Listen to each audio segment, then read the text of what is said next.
Iván Vasilievich, conocido como Iván el Terrible, fue uno de los personajes más complejos y temidos de la historia rusa.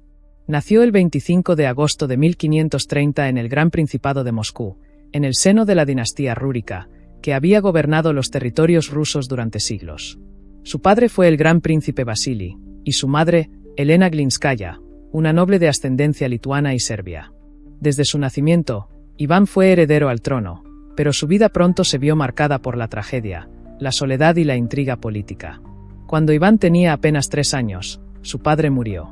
Debido a su corta edad, el trono fue administrado por una regencia liderada por su madre, quien gobernó en su nombre. Elena trató de mantener el poder en manos de su familia, los Glinsky, pero su posición era frágil. En 1538, cuando Iván tenía solo 8 años, su madre murió repentinamente, probablemente envenenada. La muerte de Elena dejó a Iván a merced de las familias nobles boyardas, quienes comenzaron a luchar entre sí por el control del trono y la influencia sobre el joven príncipe. Durante su infancia, Iván creció aislado en el Kremlin, rodeado de luchas de poder, abusos y humillaciones. Él mismo escribió más tarde sobre su niñez, describiéndola como una época de profundo resentimiento. A pesar de su posición como heredero legítimo, fue tratado con descuido, muchas veces privado incluso de ropa adecuada y comida suficiente. Sin embargo, desde pequeño desarrolló una inteligencia aguda y un gusto por la lectura. Estudió con religiosos y eruditos, formándose tanto en teología como en historia, y mostrando ya un fuerte sentido del destino y una obsesión con el poder absoluto. Al llegar a la adolescencia, Iván ya había acumulado un profundo odio hacia la nobleza boyarda, a quienes consideraba responsables de su sufrimiento infantil. A los 16 años, en 1547, tomó una decisión que marcaría un antes y un después en la historia rusa. Se coronó a sí mismo como zar de todas las Rusias, una decisión cargada de simbolismo.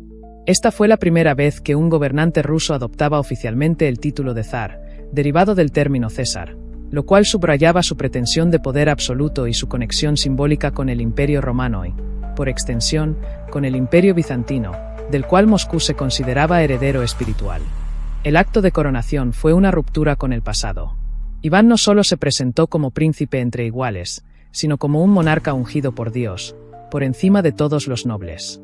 En los primeros años de su reinado mostró una cara reformista y eficiente.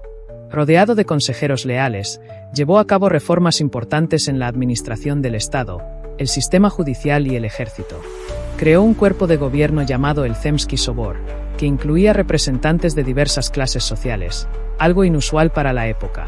También promovió la redacción de un nuevo código legal, el Sudebnik de 1550, que buscaba limitar los abusos de poder de los boyardos y hacer más uniforme la justicia en el vasto territorio ruso. Durante esta fase temprana, Iván también se preocupó por fortalecer el aparato militar. En 1552, emprendió una campaña contra el Kanato de Kazán, una de las entidades tártaras que habían surgido tras la fragmentación de la Horda de Oro. La conquista de Kazán fue un momento crucial en la expansión del territorio ruso hacia el este, y representó un triunfo personal para el joven zar. Poco después, en 1556, conquistó el Kanato de Astracán, extendiendo aún más la influencia moscovita sobre el Volga. A medida que consolidaba su poder, Iván fue dejando atrás cualquier rastro de moderación. La Guerra de Livonia, iniciada en 1558 con la intención de asegurar el acceso ruso al mar Báltico, marcó el comienzo de una etapa más violenta y paranoica. La guerra se prolongó durante décadas, drenando recursos y provocando conflictos internos. Fue en este contexto que Iván comenzó a desconfiar incluso de sus colaboradores más cercanos. La muerte de su esposa Anastasia Romanovna en 1560, probablemente envenenada, marcó un punto de inflexión emocional.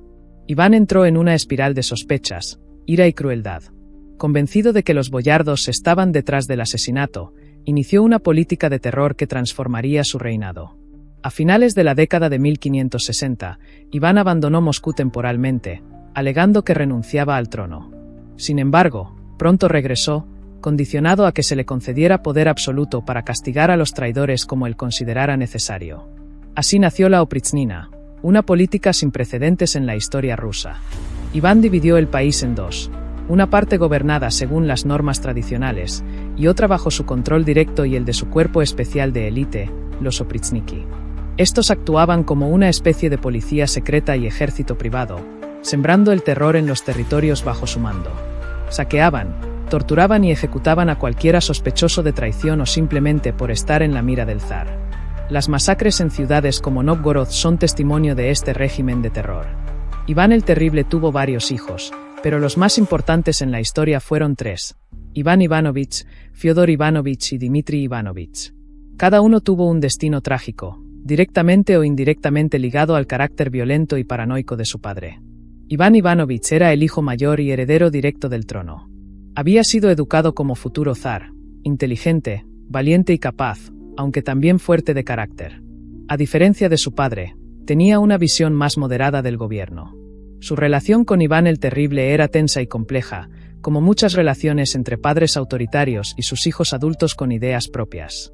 En 1581, ocurrió el evento más recordado, una discusión violenta entre padre e hijo. Según los relatos históricos más aceptados, la pelea comenzó cuando Iván el Terrible golpeó brutalmente a una de las esposas embarazadas de su hijo. El príncipe Iván Ivanovich defendió a su esposa, lo que provocó una furia descontrolada en su padre. En el calor del momento, el zar golpeó a su hijo en la cabeza con su bastón de hierro. La herida fue tan grave que el joven murió pocos días después, en brazos de su padre, quien quedó devastado y arrepentido, aunque ya era demasiado tarde. Ese asesinato tuvo consecuencias profundas. Con la muerte de Iván Ivanovich, Rusia perdió al heredero más capacitado de la dinastía, lo que dejó al país en manos mucho menos preparadas. Fyodor Ivanovich, el segundo hijo, fue quien finalmente heredó el trono tras la muerte de Iván el Terrible en 1584. Sin embargo, Fyodor era débil de salud y demente. Muchos lo consideraban mentalmente discapacitado o, al menos, completamente incapaz de gobernar por sí solo. Fue un zar nominal, ya que el poder real lo ejercía su cuñado, Boris Godunov. Fyodor no tuvo hijos, lo que significó el fin de la dinastía rúrica cuando murió en 1598. Su muerte sin descendencia desencadenó el llamado tiempo de las perturbaciones, una época de caos político y guerras civiles en Rusia. Dmitri Ivanovich fue el hijo menor, nacido de la séptima y última esposa de Iván el Terrible.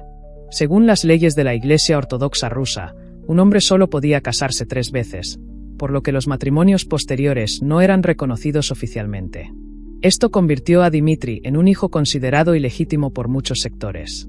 Después de la muerte de Iván el Terrible, Dmitri fue enviado con su madre a la ciudad de Uglitz. En 1591, cuando Dmitri tenía apenas 8 años, fue encontrado muerto con la garganta cortada en el patio del palacio. La versión oficial fue que se había herido accidentalmente durante un ataque de epilepsia, pero muchos creyeron que fue asesinado por orden de Boris Godunov, quien veía en Dmitri una amenaza al trono de su cuñado Fyodor. La figura de Dmitri se volvió central en la política rusa de los años siguientes, ya que varios impostores se presentaron como el verdadero Dmitri, alegando haber sobrevivido, lo que causó guerras civiles y levantamientos.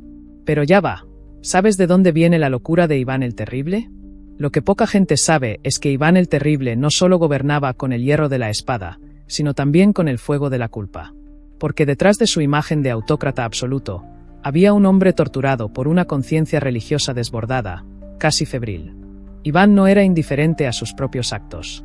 Al contrario, creía que su crueldad formaba parte de un plan divino. Castigaba, sí, pero también se creía castigado. A lo largo de su vida, Iván mantuvo una relación obsesiva con el pecado y la redención. Leía las escrituras no como un conjunto de reglas, sino como una revelación personal. Pasaba horas rezando, ayunando, autoflagelándose. Escribía cartas a líderes religiosos en las que justificaba sus actos más violentos como pruebas necesarias para purificar a Rusia del mal. Se veía a sí mismo como un nuevo David, elegido por Dios pero también perseguido por sus propios demonios. En privado, Iván lloraba tras ordenar matanzas. Se golpeaba a sí mismo. Se confesaba con frenesí. Se retiraba días enteros a monasterios para hacer penitencia, solo para volver a Moscú y ordenar nuevas ejecuciones. Esta contradicción no era un error de cálculo. Era parte de su lógica. En su mente, él era a la vez el verdugo y el mártir, el azote de Dios y su siervo más humillado. Este vaivén entre lo sagrado y lo brutal fue, para Iván, la verdadera esencia del poder. Para él, gobernar no era administrar. Era sufrir y hacer sufrir. Era castigar para salvar. Era ensangrentarse las manos por una causa más alta. En sus últimos años, Iván vivía como si cada día fuera su juicio final. Mandó construir iglesias. Patrocinó iconos religiosos. Ayudó a monjes y eremitas, pero a la vez seguía ordenando torturas y ejecuciones. Su vida fue una paradoja constante. Cuanto más sangriento se volvía, más intentaba acercarse a lo divino. Creía que cuanto más sufrimiento causaba, más se acercaba al papel de redentor. Y así fue como Iván el Terrible se transformó, ante sus propios ojos, en una figura sagrada y maldita a la vez. No era simplemente un tirano. Era un hombre que se creía instrumento del castigo de Dios, que veía en el dolor, propio y ajeno, la confirmación de su destino. Su locura no era solo psicológica. Era teológica. Era la locura de alguien que pensó que podía salvar su alma haciendo arder a su país.